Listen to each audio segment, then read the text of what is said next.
Operation সিন্দুরের দুদিনের মাথায় ভারতের উপর পাল্টা হামলা চালিয়েছে পাকিস্তান। স্থানীয় সময় বৃহস্পতিবার রাত 8:30টার পর চালানো হয় এই হামলা। ভারতীয় বেশ কয়েকটি গণমাধ্যম নিশ্চিত করেছে এই তথ্য।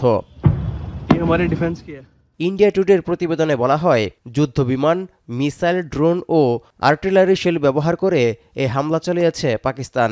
গণমাধ্যমটির দাবি, সবকটি মিসাইল প্রতিহত করেছে ভারতের আকাশ প্রতিরক্ষা ব্যবস্থা। এছাড়াও ভূপাতিত করা হয়েছে দুটি ZF-17 ফাইটার জেট এবং একটি F-16 ফাইটার জেট। তবে একটি ড্রোন আঘাত এনেছে জম্মু বিমানবন্দরে। এখন পর্যন্ত প্রাণহানি কিংবা হতাহতের কোনো তথ্য পাওয়া যায়নি। হামলা মোকাবিলায় S-400, L-70, ZSU-23 ও চিল্কা এয়ার ডিফেন্স সিস্টেম মোতায়েন করা হয়েছে। হামলার জেরে পুরো জম্মু কাশ্মীর, পাঞ্জাব ও গুজরাটের বেশ কয়েকটি এলাকা ব্লক আউটের শিকার। এমন উত্তেজনাপূর্ণ পরিস্থিতির মধ্যেই তিন বাহিনীর প্রধানের সঙ্গে বৈঠক করেছেন ভারতের প্রতিরক্ষা মন্ত্রী। भारत की संप्रभुता की सुरक्षा में कोई भी हद हमारे लिए बाधा नहीं बनेगी, इसका मैं देशवासियों को भरोसा देता हूं। मित्रों, ऐसे रेस्पॉन्सिबल रेस्पॉन्सेस के लिए हम आगे भी पूरी तरह से तैयार हैं। এখন পর্যন্ত ভারতের উপর হামলার কথা স্বীকার করেনি Pakistan.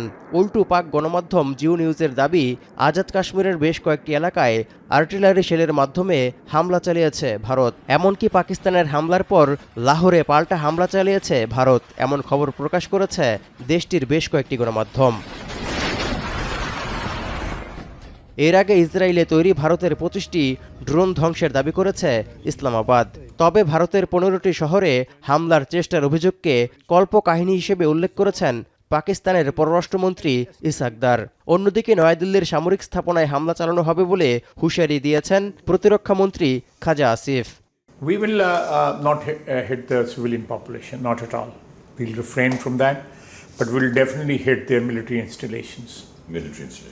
Military installation, their bases, their forward positions on all the three control line, working boundary and international boundary. এদিকে ভারত পাকিস্তানকে উত্তেজনা কমিয়ে শান্তির পথে আসার আহ্বান জানিয়েছেন শান্তিতে নোবেল বিজয়ী মালালা ইউসুফজাই। এছাড়া অপারেশন সিন্দুরের একদিন পরই ভারত সফরে গেছেন ইরানের পররাষ্ট্রমন্ত্রী আব্বাস আরাকচি। সংঘাত নিরসনে ভারতকে মধ্যস্থতার প্রস্তাব দিয়েছে তেহরানও। তৌহিদুর রহমান, এখন বিশ্ব। একনল হ্যান্ড ওয়াশ 100% প্যারাবেন ফ্রি, তাই নিরাপদ হাতের জন্য আস্থা রাখুন একনলে।